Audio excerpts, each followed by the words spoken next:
organisation de médiation en environnement santé et consommation. C'est une association qui existe depuis 1997. Je vais rapidement faire le tour de nos actions, puisque vous avez en main le flyer. Alors, ici, nous avons fait de la médiation.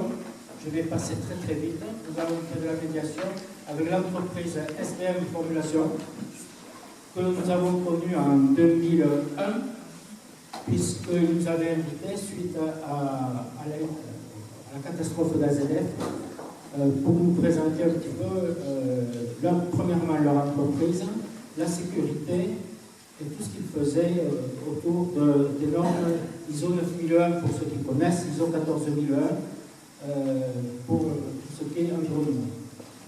Donc, le docteur Bernadac, je le remercie d'être venu ici. Monsieur Van Caneghem, le directeur de la SBM, parce que c'est pas évident de se libérer pour un directeur d'usine. Et je lui passe la parole pour qu'il nous présente un petit peu SBM Formulation. Qu'est-ce qu'ils font? C'est une entreprise qui est biterroise depuis toujours, je crois. Et surtout, ce que je voudrais lui poser comme question, bon, de toute façon, après, il y aura les questions de tous, c'est qu'est-ce qu'on fait avec les pesticides? Quel est l'avenir des pesticides? Pesticides, agriculture, société, parce qu'il y a des produits à risque. Trois points d'interrogation. Monsieur Van Caneghem, je vous laisse la parole. Bien. Bonsoir à tous. Donc, c'est Van Caneghem, je suis responsable de l'usine qui est pas très loin. Donc, ça fait plaisir de venir dans ces circonstances, parce que la dernière fois qu'on m'avait invité, c'était pour une réunion publique suite à l'incendie de 2005. Donc, on était un peu plus dans l'urgence et les gens étaient un peu plus agressifs que la normale. Donc, depuis, effectivement, on a eu beaucoup de relations avec l'OMS, mais aussi avec les associations, les comités de quartier que vous connaissez. On a établi aujourd'hui des relations assez régulières, c'est-à-dire qu'on fait chaque année l'exercice dans l'usine, on invite les associations de façon à leur présenter un petit peu notre activité, les nouveautés de l'usine, mais aussi toutes les modifications qu'on peut apporter. Et puis l'exercice, quand on fait notre exercice POI, généralement il y a des gens de la mairie, il y a des gens de la sous-préfecture, il y a la PDA, donc c'est ceux qui inspectent les installations comme la nôtre. Donc c'est l'occasion de voir comment fonctionne une unité si jamais il y avait une action de type POI à déclencher dans nos usines. Voilà, donc j'ai été invité ce soir. Donc l'usine SBM Formulation, vous la connaissez peut-être pas sous ce nom-là, ça date de l'époque de l'électorat, donc c'est avant les années 1900, puis ça a été repris par Edmond Carbide, puis dans les années 80, ça a été repris par Ron Poulenc, et puis après, ce sont les anciens actionnaires de Ron Poulenc qui ont repris l'usine dans les années 84, donc ils ont fêté leur 20e année aujourd'hui. Aujourd'hui, notre activité, c'est quoi? Aujourd'hui, notre activité, c'est on est dans le domaine de la sous-traitance des produits phytosanitaires, c'est-à-dire qu'on formule et on met à disposition des produits destinés à l'agriculture. Quand on parle d'agriculture, pour nous, c'est les grandes cultures, la vigne. On fait très très peu de produits pour le jardin, il y a des sociétés qui existent pour ça. Nous, on est dans les grandes cultures. On est à peu près 110 personnes sur le site et en moyenne une quarantaine d'intérimaires en moyenne sur l'année. On fait aux alentours de 20 000 tonnes par an, ce qui est quasiment le double de ce qu'on faisait dans les années 2007, 2003, 2004. Essentiellement grâce à un produit qui s'appelle le BLM, qui est un produit qui appartient au groupe, c'est un insecticide du sol, qui est un produit à base de granication. Donc quand on parle des produits, c'est vrai que peut-être que vous aurez l'occasion d'en parler, mais tous les produits phytosanitaires ont quand même bien évolué. Il y a de nombreuses matières actives qui ont disparu. Et ce qui fait qu'on a des produits, on va dire, quand même beaucoup plus soft que ce qu'on pouvait avoir à l'époque, dans les années 50, 60, 70 et l'année d'après-guerre. Voilà. répondre à des questions particulières maintenant, ou bien vous repassez le micro, c'est comme vous voulez. Oui. Merci pour ce tour rapide. Monsieur Darmanin, docteur, à vous la parole.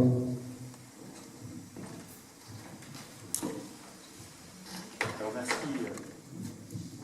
merci Jean-Pierre. Déjà sur les deux éléments de discussion que nous avons eus, on s'est aperçu que finalement c'était la thématique de la médiation, et puis de la concertation et puis du dialogue qui apparaissait, ce que disait Jean-Pierre et monsieur le directeur. Et je crois que c'est ça le thème que nous allons développer ce soir. Alors, je me présente peut-être un peu plus en détail que l'a fait Jean-Pierre. Donc, j'ai adhéré effectivement à l'association que préside Jean-Pierre, mais en parallèle, et puis comme activité principale, je suis médecin à la MSA, qui est l'organisme de sécurité sociale des agriculteurs, et chargé en particulier de la politique de prévention autour des phytosanitaires sur la région et à Paris avec 2-3 hommes. Donc en ce moment en particulier, je suis à l'ANSES. L'ANSES, c'est l'organisme paraministériel qui définit le vrai antitochoc. Quand on vous parle des radiofréquences, quand on vous parle du bisphénol A, c'est cet organisme qui missionne toute une série d'experts pour définir un peu la vérité. Et donc actuellement, il y a un travail sur agriculteurs, pesticides et santé. Donc j'essaye de travailler cette thématique-là, et en parallèle, comme je suis, et puis je me présente entièrement, également viticulteur, je crois qu'il ne faut pas le cacher, donc je vous dirais que ça bouillonne un peu dans la tête, puisque les difficultés qu'il y a entre le citadin et puis l'agriculteur en termes de compréhension, je les ai moi-même dans mon cerveau, où les cellules ne s'entendent pas toujours, et c'est cette thématique-là que je voulais développer, comment arriver à aller dans le bon sens, qui est le sens nature et le sens environnemental, en communiquant les uns avec les autres. Alors, je dirais que j'ai adhéré à l'association de Jean-Pierre, parce que Jean-Pierre est quelqu'un de militant, mais surtout scientifique, c'est-à-dire que c'est pas un intégriste de l'environnement, c'est-à-dire qu'il fait la part des choses entre la nécessité d'aller dans cette direction ou pas, en définissant les notions de bénéfice-risque, parce que notre société actuellement oublie un peu cette notion de bénéfice-risque. Je ne veux pas aller exclusivement dans le sens de monsieur le directeur de SDM, mais malgré tout, la chimie a quelques bénéfices, ne serait-ce que d'avoir imaginé et construit tous les vêtements que l'on a sur nous. Donc, vous voyez, je vais essayer de basculer systématiquement dans la suite entre les avantages et les inconvénients, et bien sûr l'utilité d'enlever la chimie quand elle n'est pas utile. C'est ça un peu la thématique que nous allons évoquer. Alors, si la technique veut bien suivre, pour me faire passer les diapos suivantes, je ne sais pas si ça va marcher. Voilà.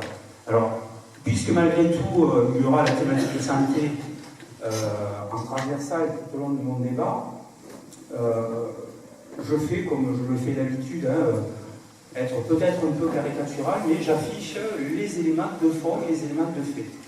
En fait, dans notre vie de tous les jours, les éléments qui concourent à définir notre risque santé et puis à terme notre décès, parce que je ne vous apprends rien, nous allons tous décéder, même si nous ne sommes pas confrontés aux différents facteurs de risque que nous doutons.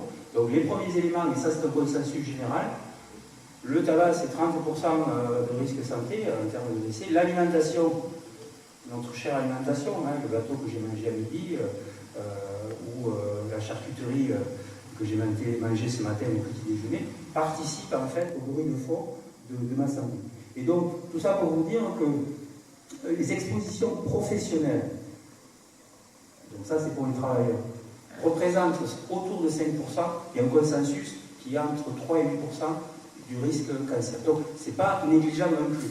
On ne peut pas imaginer qu'on dise à un salarié, voilà, tu as une chance sur 20 de passer à l'as par l'exposition que tu vas avoir. Donc, c'est certes pas anodin, mais malgré tout, ce n'est pas des risques majeurs. Et puis, vous avez la pollution, quelle qu'elle soit, c'est-à-dire la pollution de l'air, la pollution de l'eau, qui, au sein du consensus général, consensus général, serait responsable de quelque chose comme 2%. Alors, c'est des éléments de fait, hein, c'est pas moi qui les invente, c'est pas moi qui les dis, ce sont les consensus qui sont définis par les différentes expertises qui sont là-dessus. Et donc, j'avais mis ce jackpot, hein, donc en fait, tout au long de notre vie, nous jouons avec notre santé au quotidien, avec tous les éléments évidemment qui nous entourent. Alors, un petit rappel, malgré tout, de ce que c'est que l'agriculture. Quand on n'y est pas confronté, on ne s'aperçoit pas un peu de la baisse de la population agricole depuis des années.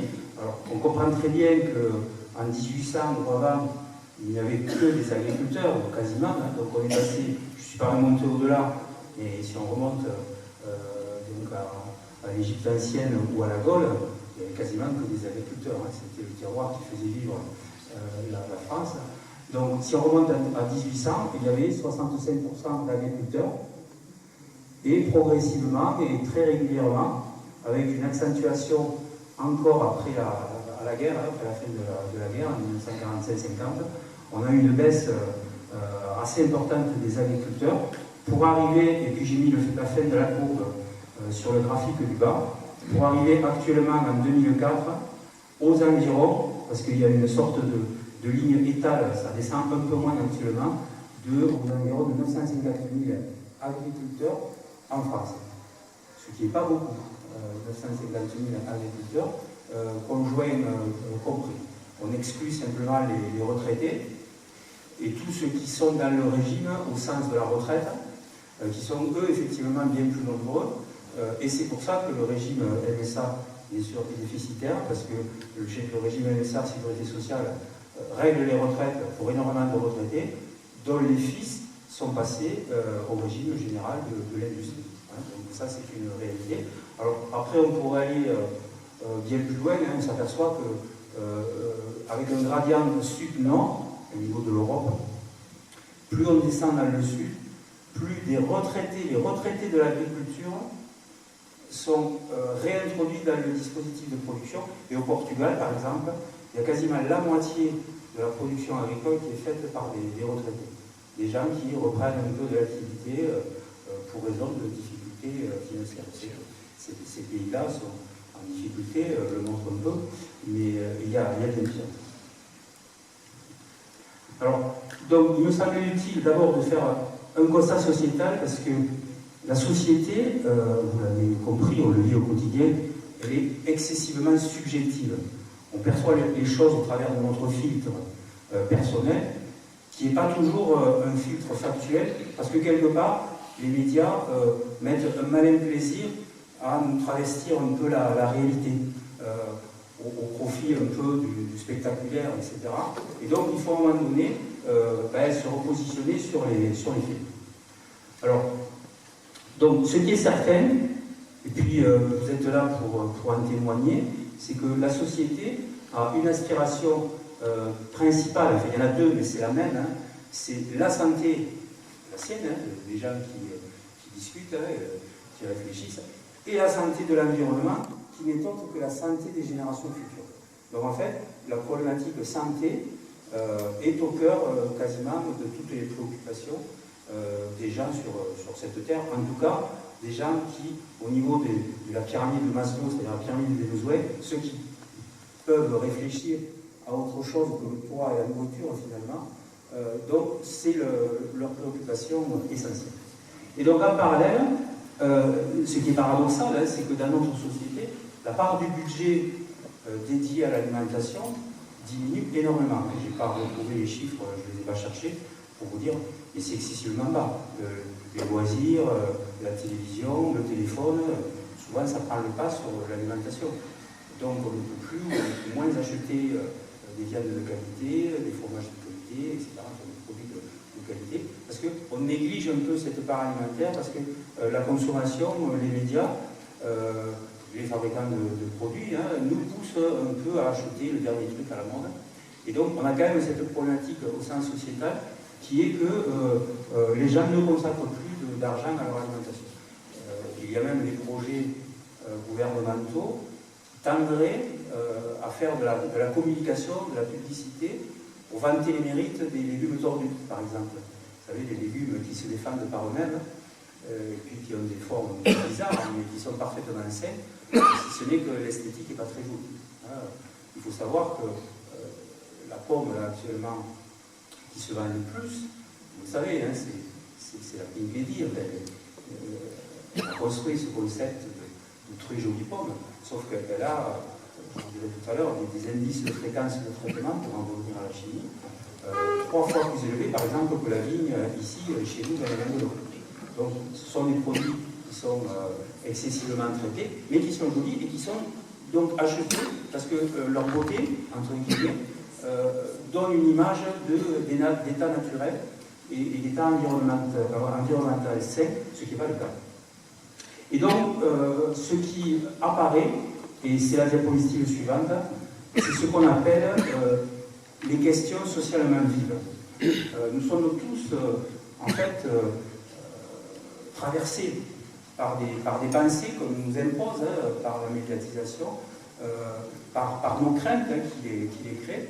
Et ces questions-là ne sont pas toujours celles qui amènent le plus grand risque. Alors, je vous en ai cité quelques-unes. Par exemple, les accidents de la circulation, ça n'inquiète pas vraiment les gens. Pourtant, il y a quand même dans les 4000 morts chaque année. Vous avez les accidents domestiques. C'est pire, les accidents domestiques. Il y a bien plus d'accidents et bien plus de morts que la circulation, alors que ça n'angoisse pas. Les gamins qui décèdent dans les habitations, dans la cuisine, qui se brûlent, qui perdent un œil, qui ont des visages défigurés, c'est très important. Et pourtant, on n'en parle pas. Vous avez une question particulière, mais c'est la radioactivité dans les massifs granitiques. Vous savez qu'en Bretagne, il y a du radon radioactif qui sort du sol, il y en a un peu à l'Odève aussi, et puis il y en a en Corse. Alors, est-ce qu'on ne va pas aller en Corse au motif qu'il y a des produits radioactifs qui sortent du sol? Non, on n'ira pas, parce que subjectivement, cet élément-là ne nous prend pas au corps, alors que statistiquement, on sait que le radon radioactif fabrique des cancers annexés, cancers du poumon. D'où l'intérêt de créer des maisons, vous savez, isolées, je ne sais pas si vous l'avez vu à la télé, je l'ai vu, qu'ils expliquaient cette problématique-là. Et ça n'est une véritable, alors que personne ne s'en intéresse. Et puis, les feux de cheminée. Ce qui est particulier, j'ai vu dernièrement que le gouvernement avait émis l'hypothèse de supprimer les feux de cheminée à Paris. Alors, non pas pour l'objectif de celui qui l'utilise, mais pour l'objectif d'assainir l'environnement. Parce que les feux de cheminée, le bois, fabriquent des benzopyrènes au même titre que la voiture. Et en Afrique notamment, les populations qui se chauffent au feu de bois parce qu'elles n'ont pas autre chose, statistiquement, ont des cancers pulmonaires notamment, supérieurs au reste de la population, parce que le bois émet, le bois, vous savez, c'est du pétrole, c'est le stade d'avant. Et donc, tout ce qui finalement nous rassurait jusqu'à présent peut présenter un risque, sauf qu'on le néglige parce que finalement, un beau feu de cheminée. Alors, dans tous ces éléments-là, il faut quand même faire la part des choses, il ne faut pas tout supprimer, certes, mais il faut avoir des données assez claires. Alors, bien sûr, à la fin, je ne les ai pas cités parce qu'on va en parler pendant un petit moment, là, c'est les pesticides qui obéissent effectivement à la même règle, c'est-à-dire, on ne connaît pas vraiment le risque réel de la chimie au sens des populations, enfin, plutôt les populations ne le connaissent pas, les scientifiques, malgré tout, l'approchent et l'apprécient, mais souvent, ils sont assez mal perçus. La perception de la science. Tout à l'heure, quand vous allez partir, je suis persuadé que vous allez vous dire, il n'en sait pas trop grand-chose, il ne va pas donner grandes vérités ou grandes affirmations, parce qu'effectivement, je vais mettre beaucoup d'hypothèses sur la réalité des risques, sur leur importance, même si on cadre dans une fourchette. Donc, je n'affirmerai pas réellement des choses fortes, comme pourrait le faire, par exemple, un marchand d'Apocalypse, qui, tout d'un coup, dirait, si vous voulez, vous m'écouteriez davantage si je vous disais que c'était la catastrophe, les pesticides, que si j'essaye de moduler et de trouver la juste mesure dans les réalités du risque. C'est ça la difficulté actuellement que nous avons, vous et moi, pour ce sujet et pour d'autres sujets. Moi, si je connais les pesticides, je ne connais pas d'autres sujets. Et donc, je me fais un peu, je dirais, influencé par les médias, et du coup, je ne sais plus où j'en suis, je ne sais plus quel est l'élément qui prédomine sur le sujet, et je ne peux même pas me positionner. Je ne sais pas si c'est du 1 ou si c'est du 1000. Et c'est ça la difficulté qu'on a dans notre société, c'est que le scientifique, on ne le pense plus indépendant. Vous savez, dans les commissions dont je vous parlais tout à l'heure, à l'ANSES, dès qu'il sort un truc un peu particulier, on dit toujours que les experts qui sont dans ces commissions ne sont pas indépendants, qui sont payés par la profession. Alors, si ça peut vous rassurer, je vous dirais oui, j'en connais. Voilà, qui sont un peu à la limite. Voilà. Mais sur une masse d'experts de 20 personnes, s'il n'y en a que 2, je dirais, qui ont un peu quelques acquaintances, les autres suffisent malgré tout à corriger la problématique. Donc, d'une manière générale, c'est pas si caricatural que ça, ce que je suis en train de dire. Alors, bien sûr, ces notions socialement vives dont je suis en train de parler sont des questions socialement vives, et je suis sûr que parmi le public qui est là, vous allez penser, et puis je l'entendrai, il n'y a aucun souci, qu'est-ce qu'il nous raconte? Il est du côté des non-indépendants, hein, c'est-à-dire, voilà, quelque part, il tient son discours, peut-être parce qu'il est discuteur, après tout, ça lui sert d'utiliser des phytos. Vous voyez, c'est pas évident de tenir le langage de la vérité, ou en tout cas la vérité du moment. Hein, donc, enfin, croyez ou ne croyez pas, mais là, j'essaye de vous donner les faits réels que les faits. Alors, bien sûr, après, souvent, je dérive dans mes interventions, et puis c'est vrai que cette phrase-là, la science n'a pas la place centrale qu'elle avait à l'époque où elle était sorcellerie et incantation, c'est vrai. C'est-à-dire qu'on croyait davantage un sorcier du Moyen-Âge parce qu'en fait, on n'avait pas d'autre solution que de croire puisque la science n'existait pas, alors que le scientifique actuel, même s'il a 40 ans de carrière, on va mettre en doute un peu ce qu'il a démontré au motif qu'il y a toute une série de trucs qui gravitent autour et dont on ne sait que faire. Hein, c'est ça la difficulté. Alors après, la notion de bénéfice-risque, je l'ai évoqué avec l'association de Jean-Pierre, effectivement, bénéfice-risque, il faut, malgré tout, de temps en temps, accepter quelques risques. On accepte toujours des risques, on accepte des risques avec les médicaments, on accepte des risques avec plein de choses. Simplement, il faut les connaître, les maîtriser et les éliminer dès qu'on peut trouver, bien sûr, la solution pour les éliminer. Je ne suis pas en train de dire qu'il faut prendre tout comme ça à la lettre. Vas-y. Suite. Voilà. Et le dernier élément, essayez de réfléchir à ça, c'est que le temps de la science met énormément de temps à produire des données. Elle met 10 ans, elle met 20 ans, elle met 30 ans, parce que pour les risques dont nous parlons, qui sont des risques assez faibles, il faut mobiliser en épidémiologie des centaines de milliers de personnes à tester, des populations à tester. Et donc, du coup, la science ne peut pas produire la vérité en quelques décennies. Il faut attendre. Il faut attendre. Le tabac, par exemple, même si ça paraît évident aujourd'hui de dire que le tabac est toxique pour le poumon, ça a mis 30 ans à démontrer que le tabac avait une réalité, il y avait un lien avec le cancer du poumon. Ça a mis 30 ans, on n'a pas l'impression, mais au départ, il y avait des études contradictoires sur le sujet, et qui, au fur et à mesure de leur précision, a acté véritablement la chose. Et cette notion de temps, de la science, qui n'est pas le même que le temps du citadin, du citoyen, hein, que je suis, fait que finalement, à tout prendre, lorsqu'on a des craintes, on les prend pour des réalités scientifiques. C'est-à-dire, on se dit, les pesticides sont dangereux, autant que je considère qu'ils le sont, tant qu'on ne m'a pas démontré le contraire. Et donc ça, ce n'est pas une véritable démarche scientifique, parce que vous avouerez qu'il peut y avoir deux solutions. Oui ou non? Vas-y. Alors, un peu de sémantique, c'est pas inutile de reprendre sur les terminologies ce que veut dire les termes. D'ailleurs, je l'avais un peu zappé, et puis c'est une amie qui me l'a rappelé dernièrement. Donc, la peste, effectivement, la peste noire, la peste de Marseille, etc., on se souvient. Mais ça ne vient pas de là, pesticide. Ça vient du mot anglais peste qui lui-même dérivé de la peste en fait, mais qui veut dire en fait insectes et plantes nuisibles. Donc c'est bien ciblé sur la plante. Peste, ça veut dire plante. Plante et insectes nuisibles. Et cible, insecte cadéré, l'appel, ça vous connaissez. Et donc l'étymologie, elle est bien en lien avec la réalité des choses. Alors, on peut bien sûr, et là, Jacques, ce fait-là, vous pourriez me dire, et peut-être vous poserez la question, c'est que insectes, herbes nuisibles, peut-être ça n'a pas un sens évident pour tous. Pourquoi tuer des bestioles quand peut-être elles peuvent nous apporter des bonnes choses.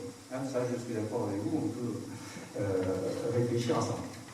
Et donc après, la profession, mais aussi les textes de loi, hein, alors là, c'est peut-être un peu le lobby hein, de la chimie qui a poussé, effectivement, hein, qui existe. Alors, on est passé de pesticides à phytosanitaire et puis à phytopharmaceutique, qui est le terme actuellement utilisé dans les textes de loi. Et donc, la subjectivité que nous renvoie ces termes-là n'est pas la même. Hein. Pesticides, on pense à des gros bidons de chimie. Phytosanitaire, déjà, il y a un petit côté santé, et puis la boîte elle est un peu plus avenante. Et puis, quand à phytopharmaceutique, on voit un peu les médicaments. Hein. Voilà. Donc, ça, c'est un coup de fil pour me censurer mes propos, certainement, même du lobby de la chimie. Vas-y. Voilà. Alors, on en revient aux pesticides. Quels sont les tonnages utilisés en France? Donc là, vous avez année par année, depuis 2001, l'utilisation, donc ne regardons que le tonnage total. Hein. Donc l'année 2001 a été une année record, tout simplement parce que c'était une année très, très humide. Et donc, les maladies se sont développées, et puis, hein, pour sauver les récoltes, c'est très difficile de faire, pour l'instant, sans phytosanitaire. Et donc, on a eu un pic de 100 000 tonnes, et actuellement, on tourne autour de 75, 78. Là, cette année, c'est descendu à 70 000 à peu près. Alors, est-ce que 70 000 tonnes, ça vous parle? Une pression des tonnes. Oui, 200 par jour. Pardon? 200 par jour. 200 tonnes par jour, d'accord. Mais c'est un indicateur. Monsieur a parfaitement raison, il faut toujours le rattacher à des choses visuelles pour éviter, comme ça, de parler de camions, de tour Eiffel, on ne sait pas. Alors c'est un peu la démarche que j'ai fait tout à l'heure, après avoir passé la deuxième partie de la diapo. Donc à peu près 70 000 tonnes par an. Ce qui est dit par les médias est vrai, premier consommateur européen, sauf que c'est aussi le premier pays agricole français. Quand on le ramène à la surface agricole, on n'est plus premier, hein, on est quatrième, parce que les pays qui ont de leur sol, notamment les pays du Nord, nous passent devant. Et puis là, on n'est plus le cinquième, parce que les pays de l'Amérique du Sud nous sont aussi passés devant, hein, ils utilisent énormément de pesticides. Donc on est dans la bonne moyenne, hein, mais il est de bon ton, effectivement, de dire premier utilisateur européen. Pourquoi ne le dirait-on pas, puisque c'est vrai. Sauf qu'il faut quand même réfléchir un peu là-dessous. C'est peut-être pas le paramètre principal. Alors, on utilise plus de fongicides, notamment qu'aux USA. Et puis, les cultures surexposées, c'est la viticulture. Ne retenez pas tous les chiffres que je vous donne. Viticulture, 3% des surfaces cultivées en France, 18% de l'utilisation des phytosanitaires. Voilà. Arbo, c'est négligeable, c'est 0,5% de la surface en France, il n'y a quasiment pas d'arbres en France, et donc c'est à peu près la même proportion que la viticulture, et même plus. Il y a plus de phyto en arbo qu'en viticulture, et le maraîchage, il n'y en a pas plus, simplement, il est traité de telle façon que l'effet serre augmente le risque opérateur, puisqu'il est à l'intérieur d'une enceinte au même titre que la plante. La diapo d'après. Alors, les données chiffrées, là, je reprends l'excellente idée de monsieur. Si on regarde la chimie dans son ensemble en France, à mon sens, on ne peut pas séparer la chimie industrielle, la chimie domestique et puis la chimie agricole. Elles ont toutes leurs difficultés, toutes leurs problématiques, et donc il faut les visualiser. Donc, Industrie France, 100 millions de tonnes à peu près. Chimie domestique, c'est-à-dire c'est tous les insecticides, tous les décafours, etc., que vous avez dans la maison, c'est à peu près 250 000 tonnes. Et donc l'agriculture, c'est 70 000 tonnes. 70 000 tonnes égale à peu près ce qu'on a dans toutes les toilettes de France. Il y a 50 millions de toilettes en France. Je suis allé faire calculer les détails, mais c'est important. Hein. Et vous utilisez 1,5 kg de produits dans vos toilettes, multiplié par 50 millions égale 70 000 tonnes de produits chimiques. Hein. Donc ça permet de faire le rapprochement, en fait, d'avoir des valeurs, je dirais, visuelles, des valeurs qui ne sont pas prises d'abstraction. La suite, s'il vous plaît. Alors, on en arrive au risque santé. Donc, vous avez remarqué que finalement, et c'était ça mon objectif, et puis c'est ce qu'on va faire, je vous positionne les données sans faire une démarche, je dirais, militante, c'est pas du tout ça, pour que l'on puisse, après coup, discuter. Et je suis sûr que vous avez votre part de vérité ou de réflexion, et donc on va discuter avec les éléments que je vous apporte. Donc, nous, à la MSA, on essaye de visualiser les intoxications aiguës, parce qu'avec les produits, il y a deux types d'intox. Soit il y a un élément aigu immédiat, quelques heures jusqu'à 24 heures, soit il y a les pathologies dites chroniques qui surviennent très longtemps après. Alors, pour ce qui est des pathologies aiguës, je dirais c'est assez facile. Tous les bouquins, à peu près, connaissent les dangers de tel ou tel produit. Donc là, on n'a aucun souci. Simplement, ce qu'il faut visualiser, c'est le risque en situation d'application. Quel est le risque en situation d'application? Alors, comment vous expliquer la chose? La difficulté, c'est pas que le produit soit dangereux en soi, c'est que la méthode d'application qui est utilisée ne favorise pas le risque. Je vous donne un exemple.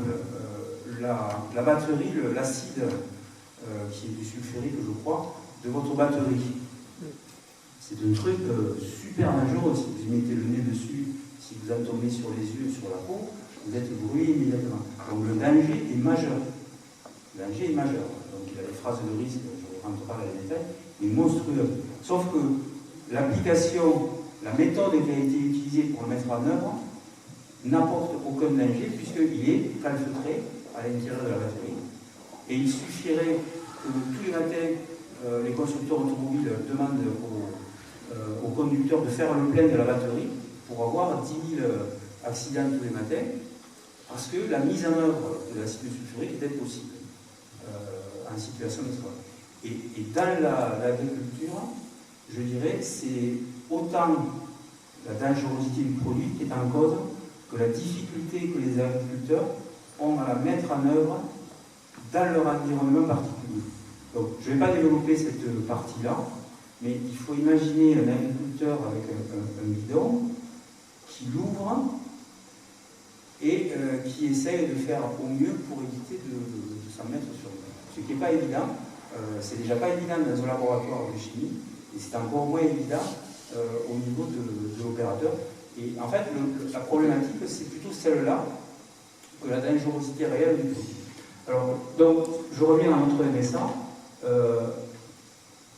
Sans aller dans le détail, on considère que chaque année, si on compte les maux de tête, les vertiges, les maux de ventre, les irritations cutanées, les irritations de la peau, donc des choses certes anodines, mais qui sont de vraies intoxications. Donc si on compte tout ça, on estime qu'il y a un agriculteur sur 5 chaque année qui a un petit élément justement de ce type-là. Donc imaginons, là nous sommes une trentaine, divisé par 5, donc 5 fois 6 exactement, hein.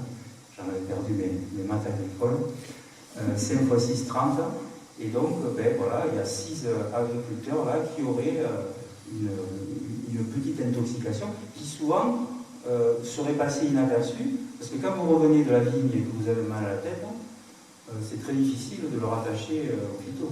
On peut très bien dire que c'est parce que c'est le stress, parce que c'est le matin, c'est parce qu'on s'est disputé avec son épouse, etc., etc. Donc, quand on recoupe toutes les données, on arrive à ça, ce qui malgré tout est un chiffre quand même important. C'est pas l'utilisation des phytos en agriculture n'est pas un... Alors je passe sur le détail, hein, la suite. Alors après la grosse difficulté pour faire passer le message de la réalité des choses, ce sont les pathologies chroniques. Donc je pense que c'est celle-là qui angoisse à la fois l'agriculteur et puis à la fois le citadin, que nous donne comme pathologie les produits phyto qui sont épandus dans la nature. Alors, pour faire ça, il est impossible de se baser sur une seule étude, quelle qu'elle soit. Il faut prendre l'ensemble des études qui ont été faites sur le sujet, les globaliser pour essayer de trouver quelle est la tendance. Parce que finalement, si vous êtes de la chimie, par exemple, un gros dirigeant de la chimie, vous allez trouver toutes les études qui vont dire circuler, il n'y a rien à voir. Si vous êtes au contraire un écolo intégriste, et il en faut, hein, des gens qui tirent la société dans ce sens-là, vous aurez toutes les études possibles sur au niveau de la science pour démontrer effectivement que le risque est majeur. Simplement, un scientifique se doit de considérer qu'une étude négative est aussi importante qu'une étude positive. C'est ça la difficulté. Quand vous avez un sac de boules là, autour de vous et que vous essayez de voir s'il y a beaucoup de boules noires, vous allez tirer vos boules. Si vous trouvez des boules blanches, vous en foutez un peu. Et puis à un moment donné, quand vous trouvez une boule noire, vous allez dire oui, il y en a. Vous voyez ce que je veux dire? Et en fait, la science doit considérer à la fois que vous avez tiré des boules noires et à la fois que vous avez tiré des boules rouges. Des boules, pour le coup, je vous ai perturbé. J'ai mis des rouges au milieu, ça n'avait pas de sens. Donc voilà. Donc cette difficulté à percevoir l'épidémiologie, elle est réelle. Alors, voilà ce qu'on peut vous présenter actuellement de plus récent sur les méta-analyses qui reproduisent le risque santé. Donc vous avez ici en bas des chiffres qui ne représentent pas des individus, mais qui représentent des études. C'est-à-dire que quand la première, là-haut, le bleu, il tombe à peu près sur la flèche de 60, là, sur le chiffre 60, ça veut dire que de 0 à 60, toute la partie bleue, on a globalisé dans ce trait 60 études qui chacune comportaient peut-être 50 000 personnes, 100 000 personnes, etc., etc. Et de l'autre côté, également pareil. Alors, quand on fait une méta-analyse, on essaie de globaliser les études qui disent oui, je trouve un risque, de celles qui disent non, je ne trouve pas de risque. Et puis, par exemple, pour la première, au niveau de la pathologie digestive, on s'aperçoit, alors, c'est versus agricole versus population citadine. C'est ça qu'on explique, la légende est faite comme ça. Donc, pour l'appareil digestif, on s'aperçoit qu'il y a moins d'études qui disent moins, c'est-à-dire il n'y a pas de relation avec la chimie, avec l'agriculture, que celles qui disent oui. Il y en a bien qui disent oui, mais il y en a davantage qui disent non. Donc, on considère de fait, puisque malgré tout il y a une majorité d'études qui disent non, c'est que la tendance serait plutôt à dire non. Et si en tout cas elle est limite et elle s'approche du plus ou du zéro, c'est que le risque n'est pas majeur. On a au moins cette certitude. Alors pour ce qui est des pathologies digestives, la partie rouge, on estime, c'est les chercheurs, c'est pas moi, que comme un cancer, des pathologies graves mettent 40 ans en fait à apparaître, ça vient de l'alimentation de l'agriculteur qui il y a 40 ans était différente de celle de maintenant. Ils n'avaient pas de chauffage, ils se chauffaient difficilement, ils n'avaient pas de frigo, etc. Et donc c'est l'alimentation qui provoquerait des pathologies digestives. Alors pour le cancer du poumon, il n'y a pas photo. En agriculture, il y a moins de cancer du poumon, et c'est une réalité, que chez le citadin. Pourquoi? Tout simplement parce qu'il fume moins. à tous les âges, les agriculteurs fument moins, sauf dans la tranche de 0 à 20 ans, où les jeunes fument plus que leurs homologues citadins, et puis après, dans le reste des tranches d'âge, ils fument beaucoup moins. Et du coup, comme il y a une relation directe cancer du poumon et tabac, ben, on se retrouve avec moins de cancer du poumon. Alors après, je passe, je vais essayer d'aller sur les éléments où on pense qu'il y a effectivement une relation avec la chimie. Donc le mélanome, je passe, parce que le mélanome, c'est la peau. La peau, on comprend très bien qu'en agriculture, a davantage de graines de beauté qui se transforment, tout simplement parce qu'il est au soleil. Voilà. Entre parenthèses, les citadins ne sont pas en reste, parce qu'on fait des campagnes de télédermatologie actuellement, chaque année. On s'aperçoit que les ultraviolets, les personnes qui se mettent à bronzer sur la plage, font augmenter énormément pour le citadin le mélanome.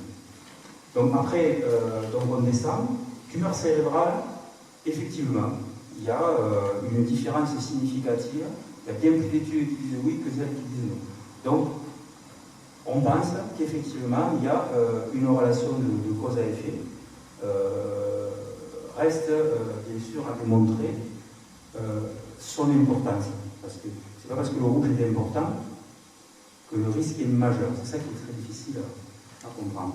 Au niveau de l'estomac, c'est comme un tube digestif. C'est un problème d'alimentation. La prostate, on balance entre le risque pesticide et le fait que depuis à peu près 25 ans, on a mis en place de manière régulière des tests PSA pour les hommes. Et donc, le fait de mettre en avant la biologie, on dépiste davantage des cancers. Alors, qu'est-ce que c'est qui nous permet de dire? C'est peut-être en partie ça. C'est qu'actuellement, on a un plateau, c'est-à-dire qu'il n'y a plus d'augmentation du cancer de la prostate. C'est un plateau, parce que cet examen s'est généralisé, et donc on dépiste tout ce qui se passe. Voilà.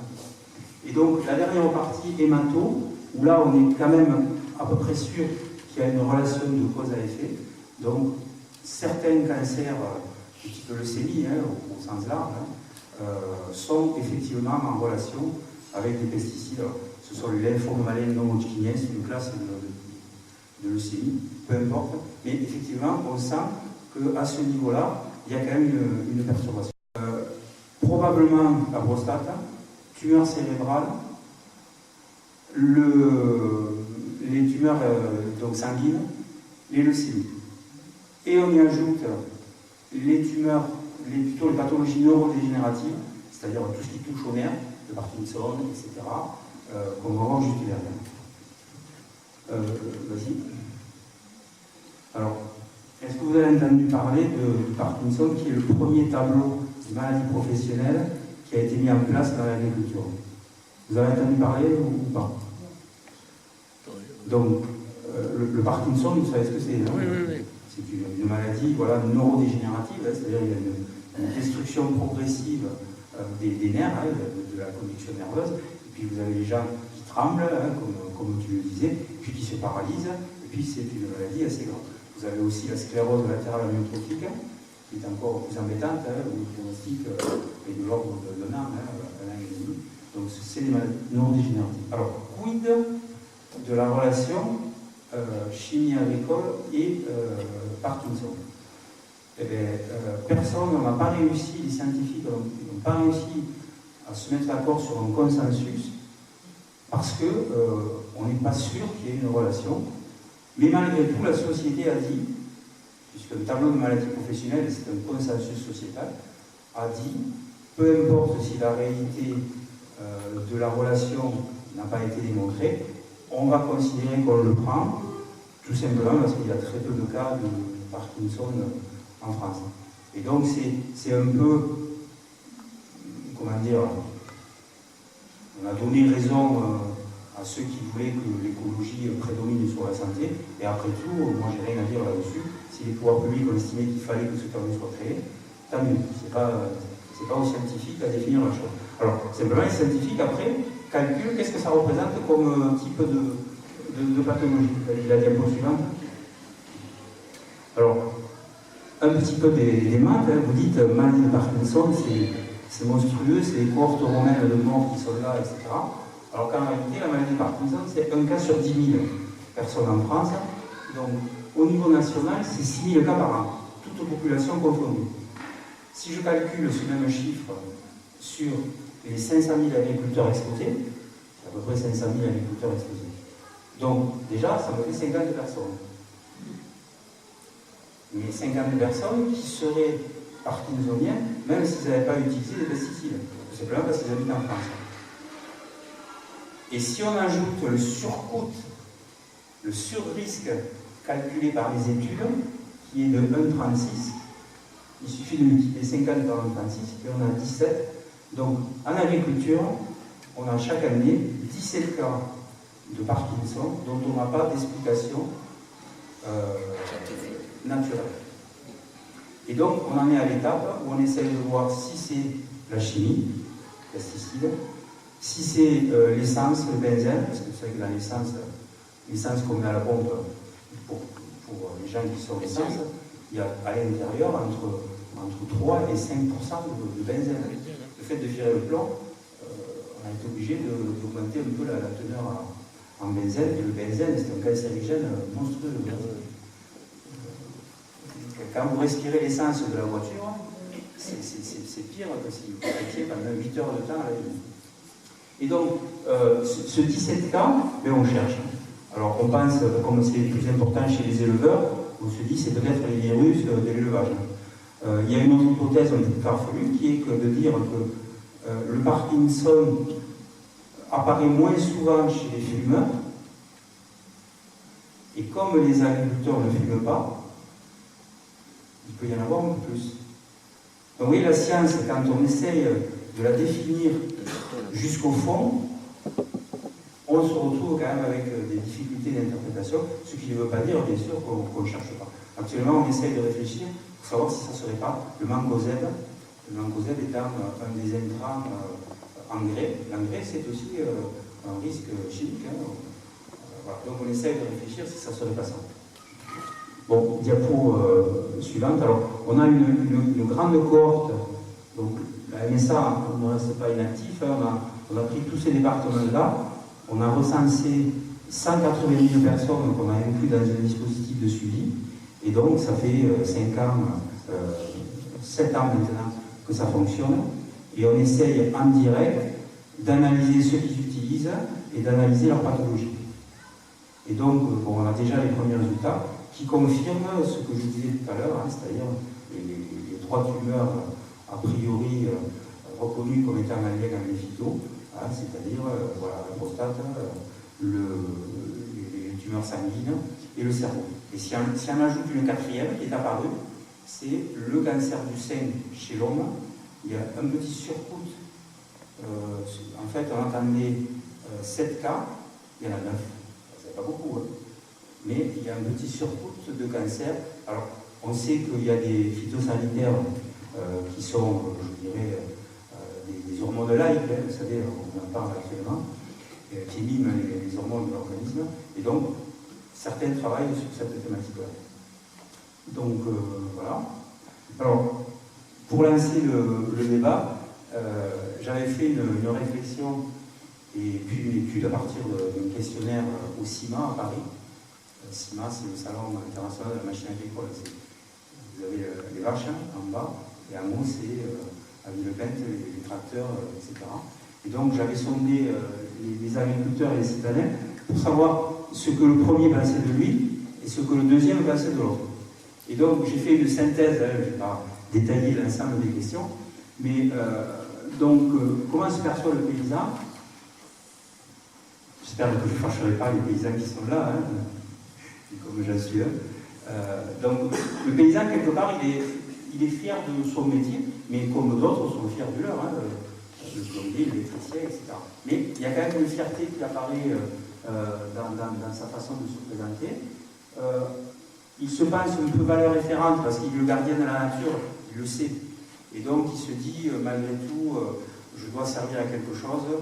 Il y a les valeurs de la ruralité que je possède encore, la famille, le soutien aux aînés, la coopération, etc. C'est quand même partie de l'agriculture. Il faut savoir que l'entreprise de monsieur, c'est un reste, hein, c'est pas une coopérative, ou non? c'est plus du tout ça, parce que ça avait été au départ repris. Je pensais qu'il y avait des salariés qui étaient. C'est pas une coopérative. Au départ, je l'avais vu. Et donc, il ne se reconnaît plus le paysan dans l'image que le renvoie le citadin. C'est lui qui le pense, c'est vraiment qui le dit. Et donc, il a du mal à s'exprimer parce qu'il n'est plus que 900 000. Et donc, il est un petit peu sur la défensive. Il se retranche parce qu'il sait qu'il n'a plus droit à la parole, ou en tout cas qu'on l'écoute beaucoup. Bon, la seule image qui m'est venue, c'est voilà, l'agriculteur qui se cache un peu derrière l'arbre, parce qu'il n'ose pas dire les choses de peur évidemment, de se faire critiquer exactement. Alors, diapo suivante. Et que pense le citadin du paysan? Ben, il dit c'est quand même un bon métier, hein. Il n'a pas le droit de se plaindre parce qu'il vit au grand air, parce qu'il n'a pas d'horaire, parce que voilà, il fait bon, parce qu'il peut prendre le temps qu'il veut pour faire des loisirs, parce qu'il investit un paysage qui est finalement agréable. Donc il y a cette notion de il est mieux loti que moi, et donc il n'a pas à se plaindre. Et puis il y a un deuxième versant, et c'est pour ça qu'on est là ce soir, hein, c'est pour en discuter. Ce deuxième versant, c'est que le citadin, et il a raison, hein, de plus en plus veut influer un peu sur les méthodes de travail de l'agriculteur, parce qu'il a la problématique santé, il a la problématique nature en tête, et il sait que malgré tout, c'est le paysan qui la maîtrise, ou en tout cas qui la gère. Donc ça, c'est une réalité. Et donc, il pense, et c'est lui qui le pense, d'ailleurs, on va en discuter, que l'agriculteur devrait être plus respectueux de l'environnement qui le vit. Donc, vous voyez d'un côté, hein, donc, on voit la photo. D'un côté, le citadin, et il a raison, hein, ne croyez pas que je dis le contraire, hein, donc, fait une petite veille systématique auprès du paysan. Le paysan le sent et il est un peu mal à l'aise parce qu'il ne peut pas aller avec la vitesse que voudrait le citadin vers justement une agriculture plus respectueuse de l'environnement. Et c'est ça en fait le dilemme de notre société, c'est que les deux parties, à mon sens, ont bien la problématique de dire et si on allait dans le bon sens, dans le respect de la nature, dans la diminution des intrants, sauf que le premier sait qu'il a des freins, des difficultés. C'est pas un chimiste, l'agriculteur. Il ne peut pas imaginer lui-même les process et les protocoles nouveaux pour aller dans ce sens. Il ne peut pas, si les pouvoirs publics ne le font pas, c'est pas lui de l'inventer. Hein. Les interactions avec les bestioles, etc. Beaucoup de choses se disent, sauf que c'est très pointu comme chose, comme mécanisme. Et puis le citadin se dit, mince, il devrait quand même se débrouiller pour aller dans le bon sens. Et donc, on se retrouve avec ce dilemme, un pousse, et l'autre veut y aller, mais ne peut pas, parce qu'il sait qu'il a la difficulté. Alors, si vous voulez qu'on parle du plan éco-phyto dans le débat, hein, on peut en parler. Le plan éco-phyto est à l'image, je dirais, de cette difficulté. Donc, on a dit 50% de réduction, sans mettre les moyens sur les alternatives. Et puis, on s'aperçoit que 4 ans après, enfin 5 ans après, hein, parce que 2008-2018, 5 ans après, rien n'a bougé parce qu'on n'a pas fourni aux agriculteurs les alternatives. C'est ça la vraie difficulté. Alors, diapo suivante, et donc on va conclure. Donc, moi personnellement, et c'est ce que je vous propose pour le débat, c'est comment aider ou assister, hein, assister au sens bien sûr aide. Hein, si vous voulez, je demande à Catherine, là, s'il y a des agriculteurs qui veulent venir, des citadins qui veulent venir t'aider à travailler, hein, ça serait une bonne chose. Voilà. Donc, comment le citadin peut aider le paysan dans sa délégation de gestion de la nature, parce qu'il ne faut pas se leurrer. Le paysan gère la nature, malgré tout. Tous les paysages que l'on voit, ne serait-ce qu'à côté de Béziers, ils sont construits par les paysans. Les chemins, les ruisseaux, etc. Et l'agriculteur, il est content hein, que le citadin se promène à l'intérieur. Il y a quelques récalcitrants, mais il y a un vrai plaisir de faire participer le citadin en fait, à ce qu'on a construit. Alors, comment organiser cette collaboration, ce qui n'est pas évident. Comment le paysan peut-il mettre en avant sa volonté d'aller dans le bon sens, parce que les agriculteurs, ils ont cette volonté de réduire les intrants. Si on vous mettait sur la table le prix de la chimie, c'est super cher. Hein, s'il y avait d'autres solutions, il les prendrait volontiers. Et donc, comment, bien sûr, apprendre aux citadins les contraintes incontournables de l'agriculture, ça aussi c'est un élément qu'il faudrait mettre en avant. Comment les bénéfices, bien sûr, nature seront-ils partagés? Et puis, une question de fond, me semble-t-il, qu'on comprend mieux quand on évoque la mer.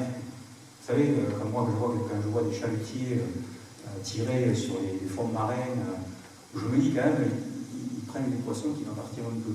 Il y a cette notion de bien commun qui s'attache à la mer, qui est investie par, évidemment, des personnes dont c'est le métier, je ne le reproche rien. Mais malgré tout, il y a un bien commun, pourquoi raclerait tout, alors que moi, lambda, j'ai une partie de ces fonds marins qui doivent être destinés, puisqu'on peut considérer que la Terre est partagée entre tous les habitats. Et donc, dans l'agriculture, je pense que cette thématique, à un moment donné, se posera. Quid des terres? D'ailleurs, l'agriculteur, vous savez qu'il n'est riche qu'à la fin de sa vie, c'est quand il va les terres, en tout cas dans certaines professions. Et donc, voilà, comment imaginer quelque chose qui pourrait être soit possédé par la communauté, soit délégué, soit... Mais cette question, il y a des philosophes qui commencent à se la poser, et à mon avis, c'est une vraie question de. Alors, on est arrivé au terme de mon exposé qui ne se voulait pas factuel. Je n'ai pas essayé de vous apprendre des choses, j'ai mis plutôt des éléments de réflexion qui vont nous aider à poursuivre la diapo terminale. Donc, moi, j'aime bien la phrase, bien sûr, de Saint-Exupéry.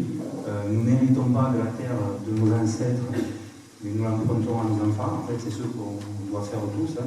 On est là, mais il faut déjà anticiper sur la suite. Alors, je vous propose un débat. Je ne sais pas quel est le temps que j'ai pris pour faire l'exposé. J'espère que ce n'est pas trop long. Non, c'est bon. Voilà.